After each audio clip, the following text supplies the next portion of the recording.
Жогорку кеңештин депутаты Каримов кабылган жол кырсыгында унаанын ичинде 7 адам болгон. Анын ичинде жаш балдар да бар болчу. Бул тууралуу кабар агенттигине милициядан кабарлашты. Маалыматка ылайык 4 адам, анын ичинде депутат Нодирбек Каримов Токтогул райондук ооруканасынын хирургия бөлүмүнө жеткирилген.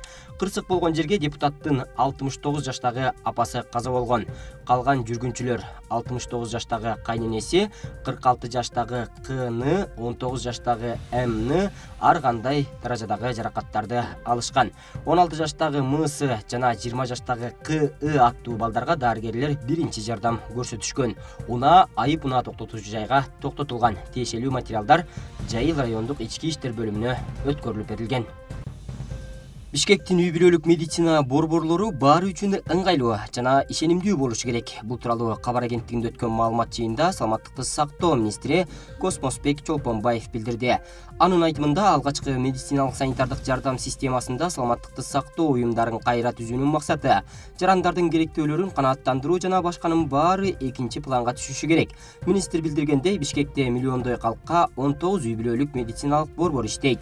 Бизге чоң кезектерге кызматкерлердин кайдыгер мамилесине карата даттануулар көп түшөт.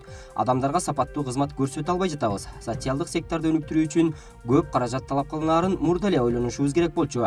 Ортомчуларга кымбат акча төлөп, кызмат көрсөтүүлөрдөн канааттанбаган жарандардын саны да өсүүдө, деди Чолпонбаев. Ал бүгүнкү күндө рационалдык мамиле кылуу артыкчылыктуу багыт болушу керектигин белгиледи. Ар бир жетекчи акча санаганды билиши керек жана ар бир тыйын туура бөлүнүп, бир казынага барышы керек. Саламаттыкты сактоо уюмдарынын эч бир жетекчиси өзүнүн кызматын бир мөөнөттөн ашык ээлебей, мамлекеттик мекемени менчик ватчинага айлантпашы керек. Саламаттыкты сактоо өзүнүн чөнтөгү үчүн иштей турган жер эмес экендигин эске алуу керек. Медициналык кызматкерлерге баары үчүн ишенимдүү жана ыңгайлуу боло турган саламаттыкты сактоону башкаруунун адилеттүү системасын жаратууга дем бериш керек, деди Чолпонбаев.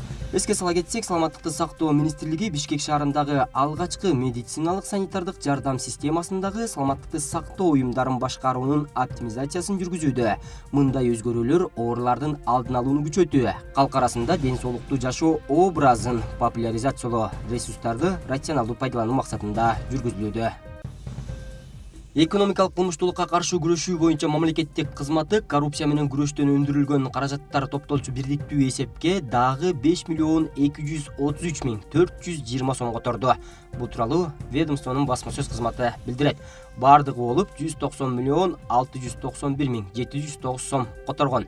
Экономикалык жана кызматтык кылмыштар жөнүндө жазгы иштер боюнча мамлекетке келтирилген зыяндын ордун толтуруудан келип түшкөн акча каражаттарын эсепке алуу жана топтоо үчүн бирдиктүү депозиттик эсеп ачуу жана Кыргыз Республикасынын укук коргоо органдарынын ишинин натыйжасында мамлекетке кайтарылып алынуучу акчалай каражаттарды бөлүштүрүү тартибин бекитүү жөнүндө токтом Кыргыз Республикасынын бюджеттик кодексинде каралган процедураларды эске алуу менен кабыл алынган. Документке ылайык эсеп казыналык тутумда акчалай каражаттарды эсепке алуу жана топтоо үчүн ачылган.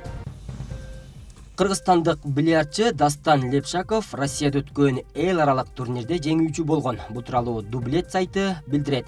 Турнир Ростов-на-Дону шаарында 16-сынан 21 октябрга чейин болгон. Кыргызстандан барган спортчу Дастан Лепшаков бардык атаандаштарын жеңип, жарым финалда өзбекстандык Нодирбек Мирзаевди, финалда россиялык Иосиф Абрамовду артта калтырган. Ошол эле турнирде Кыргызстандан барган Арсен Калембаев 5-орунду жана Азиз Мадаминов 9-орунду ээлеген. Жалпысынан турнирде 9 өлкөдөн 240 спортчу катышкан. Анын ичинен 12 спортчу Кыргызстандын өкүлдөрү болгон.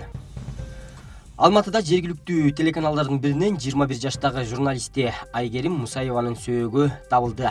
Шаардык ички иштер департаментинин басма сөз кызматы билдиргендей, журналист болжол менен тепловоздун алдында калып каза болгон.